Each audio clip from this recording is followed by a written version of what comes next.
इस वक्त हमारे साथ केंद्रीय मंत्री एसपी सिंह बघेल साहब मौजूद है बातचीत के लिए। सर, ईद के मौके पर आप नकवी साहब के घर आए हुए हैं, क्या संदेश पूरे देश को देना चाहेंगे?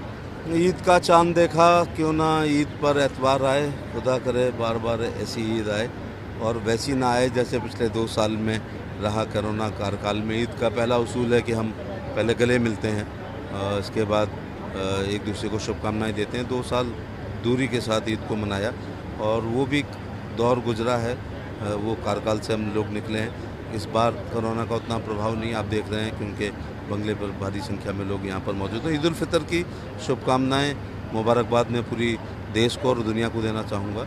ईद का त्यौहार है, ये भाईचारे का है, सद्भाव का है, कौमी एकता का है, सामाजिक ताने बाने को मजबूत करने का। हमें एक दूसरे के धर्म की रीतियों को, रिवाजों को, परंपराओं को, पूजा पद्धति को और धर्म का सम्मान करना चाहिए। सर, इससे हटकर सवाल कि जो लाउड स्पीकर का मुद्दा उत्तर प्रदेश में खूब चल रहा था, मंदिर मस्जिद से लाउड स्पीकर हटाए गए तमाम जगहों से, वो अब दिल्ली पहुंच गया है। दिल्ली अध्यक्ष ने मुख्यमंत्री को चिट्ठी लिखी है कि दिल्ली में भी जो है लाउड स्पीकर हटाए जाए क्योंकि ध्वनि प्रदूषण इससे हो रहा है। एक्चुअली यूपी मॉडल सफल हुआ है। हमने दोबारा इतने बड़े सूबे में सरकार बहुमत के साथ बनाई है और उसके पीछे ये भी था कि माननीय प्रधानमंत्री का व्यक्तित्व, कृतित्व और गरीब कल्याणकारी योजनाएं, राज्य सरकार की योजनाएं और ख़ासतौर से मुख्यमंत्री का जो लॉ एंड ऑर्डर था यूपी में, और बूथ अध्यक्ष से राष्ट्रीय अध्यक्ष ने अपनी परिश्रम की पराकाष्ठा 5 साल की, उससे जो पसीना बहा है उससे भी कमल खिला है। लेकिन जो मुख्यमंत्री जी हमारे हैं योगी आदित्यनाथ, वो एक ऐसा चश्मा पहनते हैं कि जिसमें उनको एक तरफ दिखाई पड़ते हैं जो कानून का पालन करते हैं और एक तरफ वो लोग दिखाई पड़ते हैं जिनका भारत के संविधान में और कानूनों में आस्था नहीं है। लाउड स्पीकर वाले मामले में मैं ही कहना चाहूँगा, मैं तो बहुत पहले से इस बात को कहा करता था कि इसका कुछ न कुछ डेसिमल जो होता है वो तय होना चाहिए, क्योंकि यूपी और देश इतना बड़ा देश है। कभी हमारी यूपी बोर्ड की एग्ज़ाम होती हैं, कभी CBSE की होती हैं, कभी ICSE की होती हैं, कभी विश्वविद्यालय की होती हैं, कभी मेडिकल स्टूडेंट्स की होती है, कभी इंजीनियरिंग की होती है।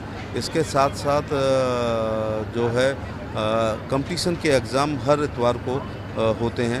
लोगों पे पढ़ने में भी व्यवधान होता है और ऐसा शोर क्या कि मुझे हर्ट हो, तो धर्म जो है लोगों को राहत देने के लिए होता है और परंपराएं ये होती हैं कि एक दूसरे को राहत दें, ना कि यह है कि टेंशन पैदा करें। मुख्यमंत्री के इस जो आदेश उसका है उसका मैं सम्मान करता हूं और यूपी मॉडल मुझे लगता है देश में लागू होगा। सर, आखिरी सवाल कि चंदौली में जो घटना घटी है जिसके बाद पुलिस पर सवाल उठने शुरू हो गई है, अखिलेश यादव लगातार सरकार से सवाल पूछ रहे हैं कि बीजेपी सरकार में पुलिस ऐसी वारदात को अंजाम देती है, घर में पहुंच जाती है, लड़कियों के साथ बदतमीजी की जाती है। महिलाओं और बच्चों के साथ बदतमीजी, चाहे वो उनके खिलाफ क्यों ना FIR हो, वो हमारी IPC, CRPC और police act, police regulation allow नहीं करता है।